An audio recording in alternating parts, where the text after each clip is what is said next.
Hi everyone, and welcome to this live stream. My name is Sophie Sparks. I'm the Community Manager here at the Information Lab, and I'm really lucky today to be joined by Data School Alumni, Anna Nobel. Anna is a Senior Analyst at Jaeger, and she is also has a Master's in Online Journalism from Birmingham City Uni. When I first met Anna was actually when she was doing her master's in data journalism. And we're really lucky to have her here today to talk about two areas of expertise that she has, data and also data journalism and fact checking. So Anna's going to be going through today how to identify fact from fiction and opinion around all the coverage we're seeing on the coronavirus pandemic. So I'm going to hand over to Anna now. If you do have any questions or comments for Anna during this during her presentation, please type them into the chat box and I'll be able to pass them on to her for you. And I'll be able to answer any other questions you do have. So thank you so much for joining us this evening, since I'm based in the UK. And if you are based anywhere else in the world, thank you for joining us in your morning or afternoon. Okay, Anna, if I'm unmuted you, if you can grab the screen off me and get ready to start. Cool, let's give it a go. Yes, share my screen. Cool, you see my screen? Sure can. All right. So the first slide, I think we can probably skip a little bit because Sophie has done most of the introduction for me. But yeah, you can find me on Twitter, get in contact with me, and I've also got my email just in case you're not on Twitter and you'd like to get in contact. I've also got another who am I slide because I thought about this, and all of this presentation is about not taking things at face value. So I did kind of an investigative journalism move on myself, and this is kind of how I would approach going to any talk that anyone's doing. I want to know who they are, and why I should listen to them, why I should trust them. So I would go and find a person's social media profile, look at who they are, find them on LinkedIn, what qualifications do they have, that kind of thing. And you can see I've got my Twitter profile, my LinkedIn profile with my education. And if you go to my Medium profile, you can also see that I still write. And if you go all the way back to 2016, you can see some journalism material there. So now we covered that. I want to start by thinking about what a journalist actually does.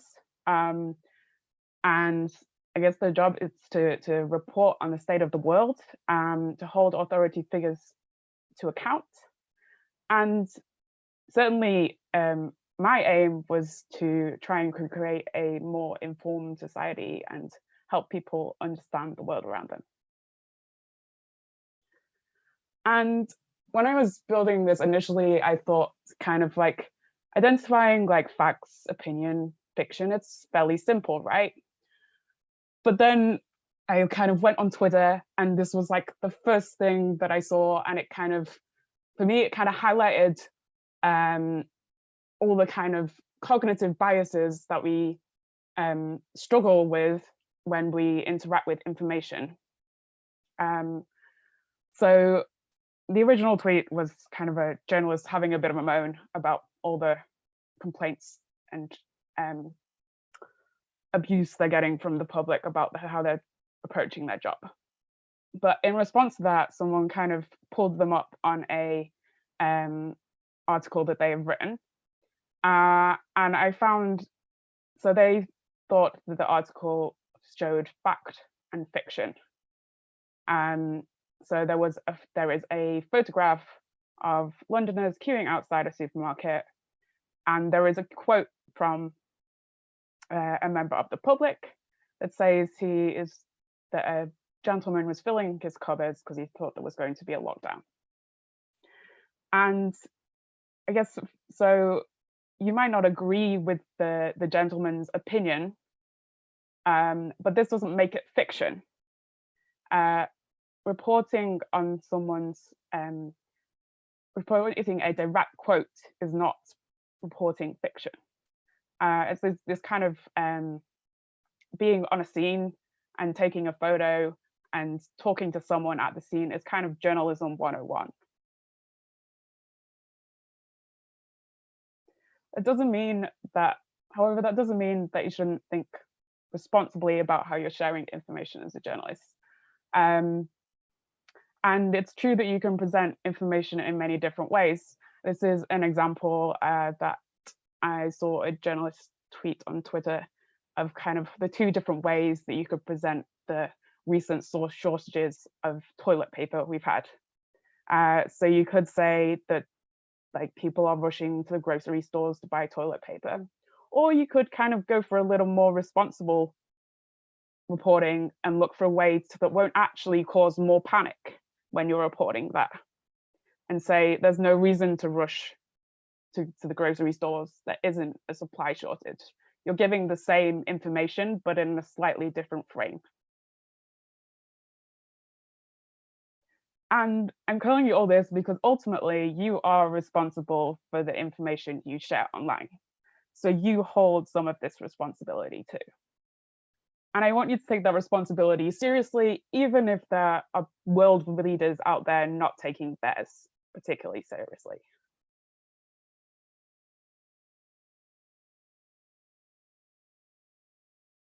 And before we kind of dive into the idea of looking at how you can actually achieve like responsible sharing of information, I want to give a bit of context and kind of go through some concepts. So ultimately, when we consume information, we're looking for some kind of truth, fact, truth. What is the reality?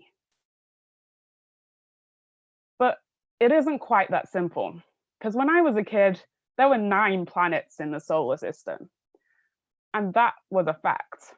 And we had this nice little mnemonic to remember it by. But now they've decided there's been new scientific research that has discovered that Pluto is in fact a dwarf planet, and they don't really think it's big enough to be considered one of the planets of the solar system. But they've also found another planet that's much bigger than Pluto that they're considering the 9th planet, or confusingly, Planet X.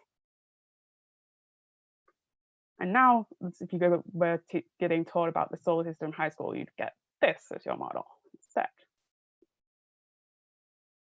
So that is to say, the truth is not absolute.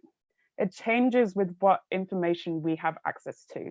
And that's kind of the principle of journalistic truth. You take, you present the information available at the time of publishing.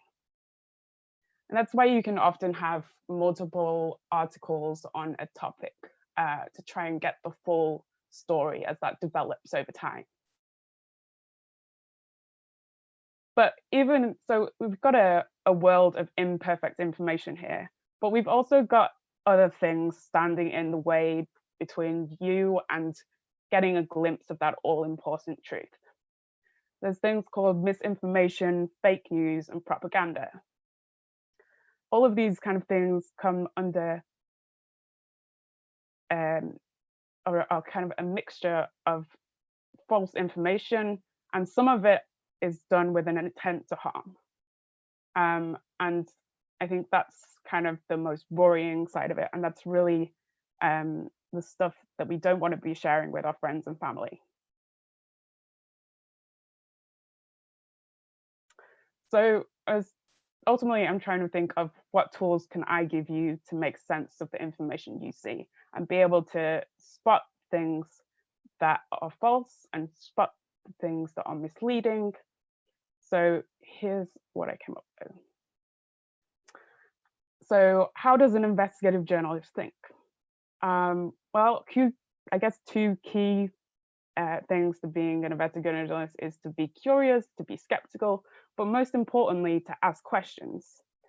And I guess it's worth pointing out that you can actually ask lots of questions, but not be asking the right questions. So you've got to kind of think about, to be asking the right questions, you've got to think about what people's motivations are and do some research on who your sources are.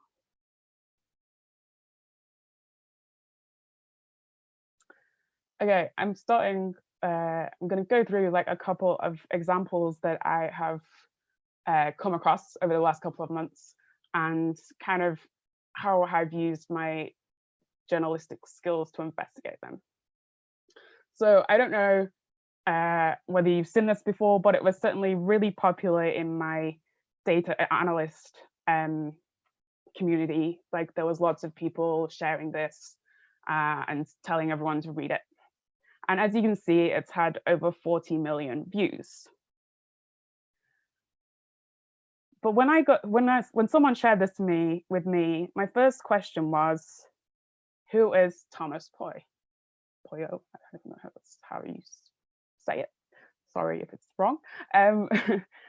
So I did that same thing that I did to myself at the beginning. I did some investigating. So I found his Medium profile to be not very enlightening. It didn't really tell me anything about him. So I went to his LinkedIn profile and found that he is in fact a product and marketing leader. And he's got a degree in civil engineering. But the one thing that was clear to me, he has no kind of links to studying of the human biology, disease control, anything that I would kind of expect to see for an expert in this area of coronavirus. In fact, he did a TED talk on why stories captivate. So, you know, he's a good storyteller. That's what it tells me. And I also found this article from BuzzFeed, which kind of highlights that he's got a representative of a content marketing firm who seem a lot more excited about all the kind of celebrities that are sharing the information rather than what's actually the content of that information. And I think actually the main thing that put me off this source of information was the fact that in the third paragraph, it uses a lot of kind of emotive language. It says the coronavirus is coming to you. It's coming at an exponential speed, gradually and then suddenly. It's a matter of days, maybe a week or two. When it does, your healthcare system will be overwhelmed. For me, reading this really makes me anxious. It makes me panic. And this is not what I want from a source of information. There's enough of that in the world already. If I'm in a heightened emotional state, I have less brain capacity to do critical thinking. So I actually didn't read that much of his work because I didn't think it kind of warranted it. I think that there was some actually good analysis in there possibly, but I'm not really an expert to be able to say that. So why would I rather listen to an epidemiologist than this guy? Well, they've spent years studying the topic. And also, I guess another question you might ask from that is what makes you trust an expert? Because, you know, they can get it wrong too, that is true. But they do have a reputation to uphold in their professional communities. And actually, this is something that often causes a source of conflict between experts and journalists, because often when journalists report on science stories, very often an expert feels like they are misrepresented by the journalism. But that is a whole nother kind of worms, so I'm going to leave that one for a moment. But I did find this opinion piece that actually said a very similar thing. And I was much happier to read it and to accept what it was saying, simply for the way that it was presented to me. And I'm not only talking about the content, the fact that that it was on the Guardian news website and it was on the opinion piece section, all these kind of signals to my brain are telling me what to expect. This is someone's opinion, rather than a kind of stating how things are.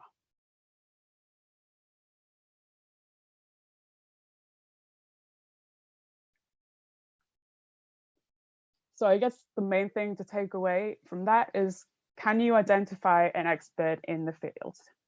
And are they saying the same thing that you've just read? And actually, if they're saying, if you can find one expert that says one thing and another expert that says another thing, I think that's the most interesting, because then you've kind of got, then you can really kind of weigh up the different points of view.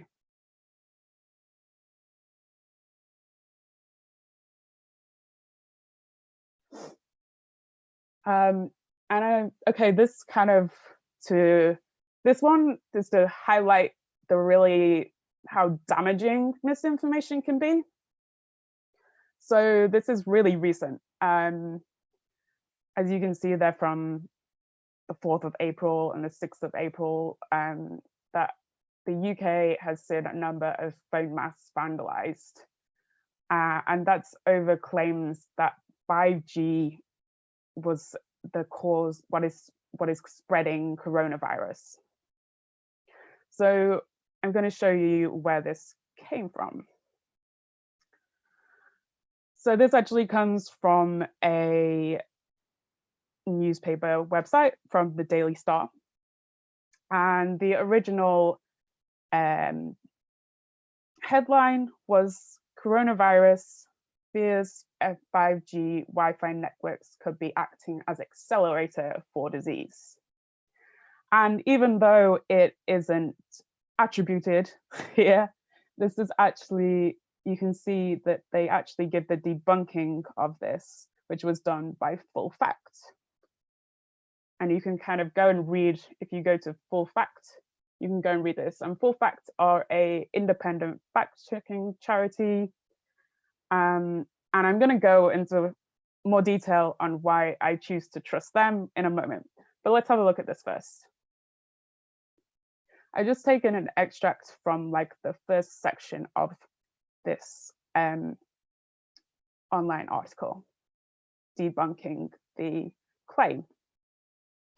And I want to point out to you that there are 6 links, actually more than I could fit on the slide, in this one little section, to sources of information. And all 6 of those links are to organizations and institutions that you would expect and hope are producing reliable information. They are, so like the UK government is part of our democracy. They're accountable to us and have a responsibility to us as a public to tell us what is going on. You have international recognized organizations giving guidelines and regulations, and a national charity and organization that looks into cancer. So all of these organizations are primary sources of information. It's not someone going, "Oh, Joe Blogs told me this, Joe Blogs told me that, or my friend said this." You're going straight to the source. You're getting the data from the source.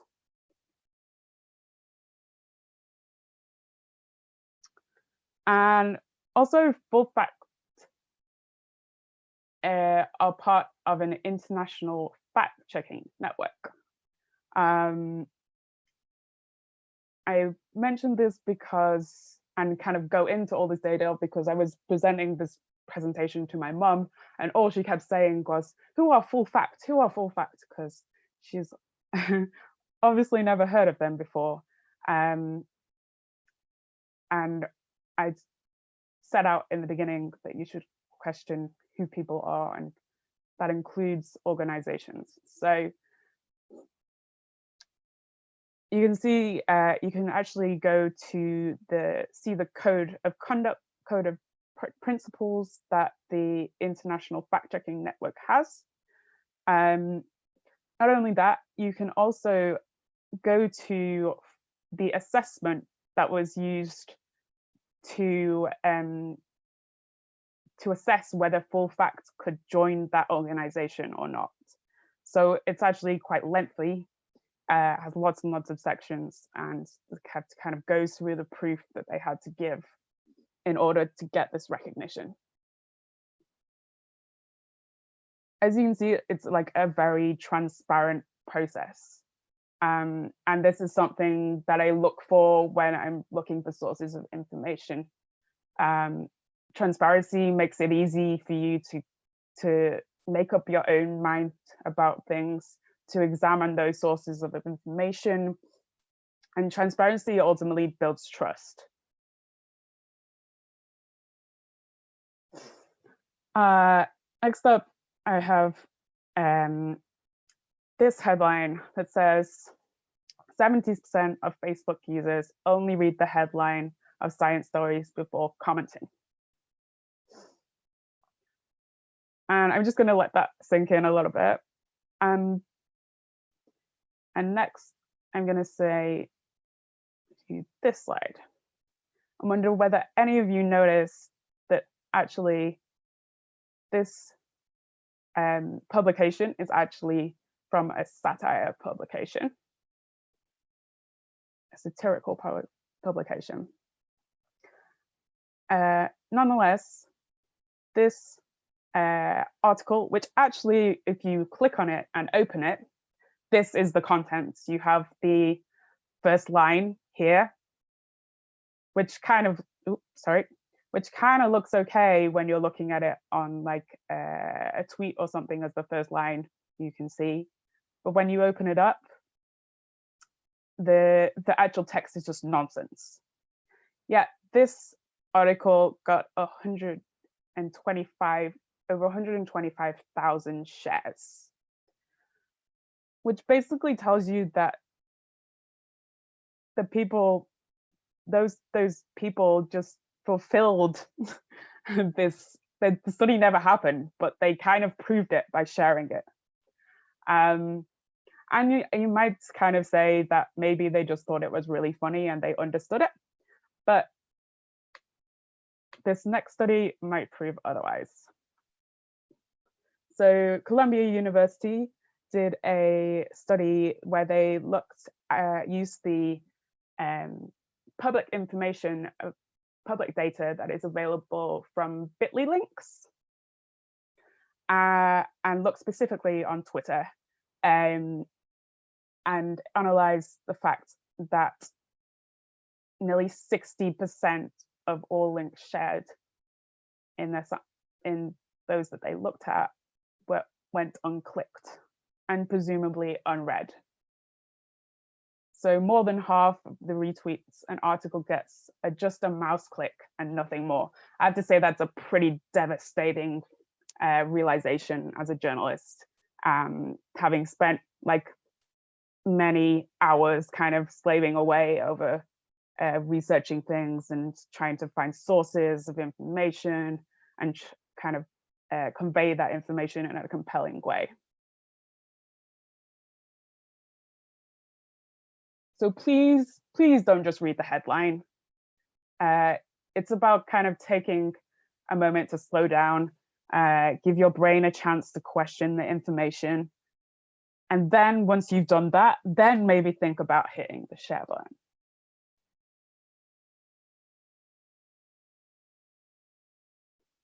I think one of the most common places where you see misinformation and malinformation, like deliberately false information, for example, for like political gain and things, has been seen in the manipulation of images.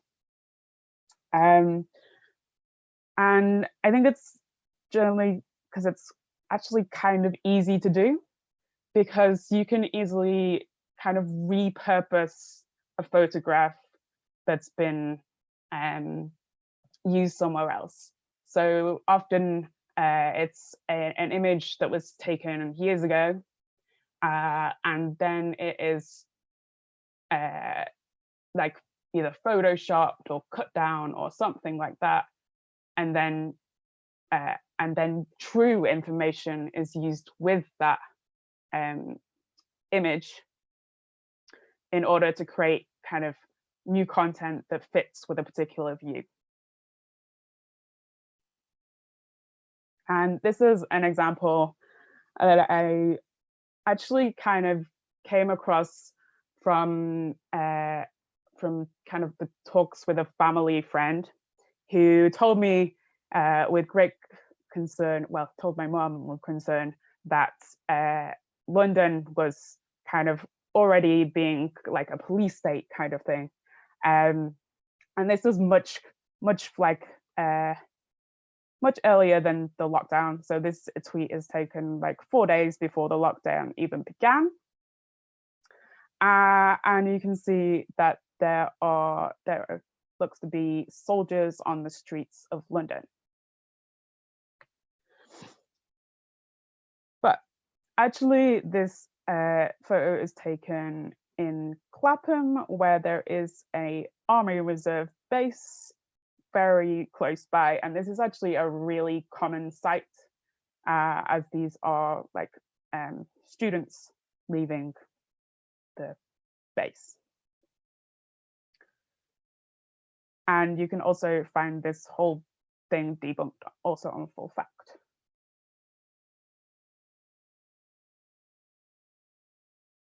And I put this in as an example kind of outside of the coronavirus information, just as an example of how far this can be taken, and to kind of know what is out there and what kind of journalists are up against. So there's a really interesting video done by BuzzFeed that uses kind of lip sync technology and AI to fake an Obama video. It's really interesting, and I suggest you check it out. And I guess if you use TikTok, you're probably more familiar with lip syncing abilities and software than I am. So yeah, it's definitely out there. So yeah, I guess have extra caution when you're looking to share videos and images. And I know that's probably the thing that we all enjoy sharing most on social media. It tells a more impactful story than words generally do, and you can access it a lot quicker. But they are hard to attribute, so it's hard to know what their source was. And as technology gets more advanced, they're increasingly easy to manipulate. So I guess this is a bit of a kind of actually getting towards the end. I have no idea what time it is. Oh, I managed to fit it in half an hour. So this kind of a roundup of things. So I guess I want to point out that the world is still learning what the virus can do and how to respond to the pandemic. So there is a lot of unknowns and out there and uncertainties. But hopefully taking some precautions and some steps and asking some questions can kind of help you navigate all the information that is being presented to you. So ask yourself, who is it that is saying this? And what is it that motivates them? Is there anything in their motives that might distort what I'm reading? And go and search out other sources, go and see what else is being said about this topic. I know that can kind of almost be problematic too, because you can just end up with too much information and not really be able to process it all. But I think it's better to kind of be able to explore lots of different information than just take the first thing that you see. And always look for those primary sources of information. So if you want medical advice, go to the NHS, go to the CDC website, go to the World Health Organization, go to those people who know what they are talking about. And I think this is one that I swear by more than anything, is value transparency and seek it out when you're looking for sources of information. Think before you share, and please read the stuff. A headline is not the be end all, and it's like a headline can be misleading. There's the whole thing of clickbait. So I really think you should be clicking on those articles and reading them and understanding what you're sharing. Incidentally, I think I read some stuff that I read some articles and studies that showed that we kind of don't even think about whether something is fact on social media. We just want something that we can that we think our friends will want to share. So anything that does, like I showed, that does heighten your emotion, that does kind of give you a reaction, is something we want to share. So it's really careful, like difficult to counteract that urge. And also, yeah, and just urge some caution with when you're sharing images, and maybe make use of a fact-checking service. They're there for a reason. They're there to help. You can even email them with questions and ask them to look into stuff that you found. I would also urge you not to get your news from WhatsApp, Facebook, social media, Reddit, wherever. If you like, let journalists do their job, right? Head to a dedicated news platform, and this might help you kind of filter out some of the noise.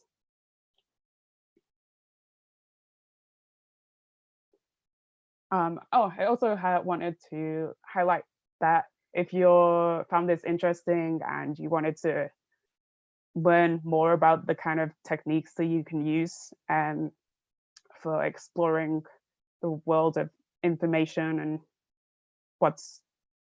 and digital news, there are a couple of free online courses that you might be able to enroll in and explore.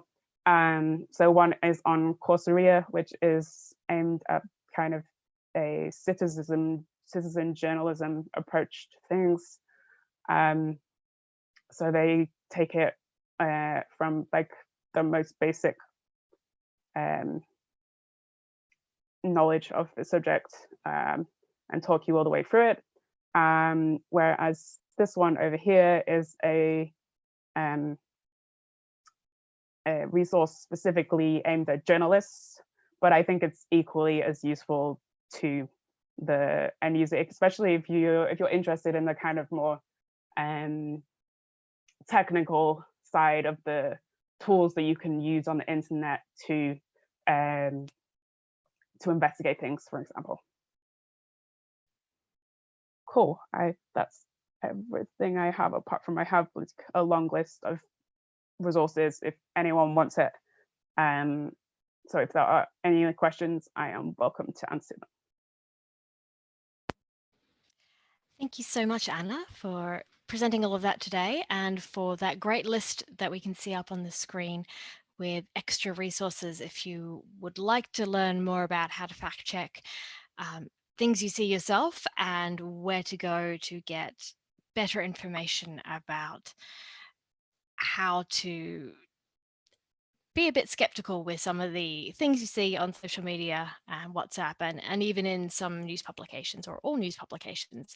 It's always worthwhile keeping your skeptical hat on and giving a tiny bit more thought to what facts and figures you're reading about and where the original sources for them are. So we're just past 7:30. Anna, I thank you so much for presenting to us today. We running a bit earlier than expected, which means maybe we should finish it here and let everyone go grab some dinner. If anyone does have any questions I'd like to put to Anna, please do reach out to her. Her Twitter handle is on the chat, as well as her LinkedIn, and you can read her articles on Medium. All of those links are in the chat, and you can go back and watch this, and Anna supplied her email address at the start as well. So if you do have any questions about fact checking, please feel free to reach out to her. So thank you so much for watching today. Thank you so much, Anna, for presenting this to us and giving us your time. From me, I hope you have a lovely evening, and thank you again for joining. Goodbye.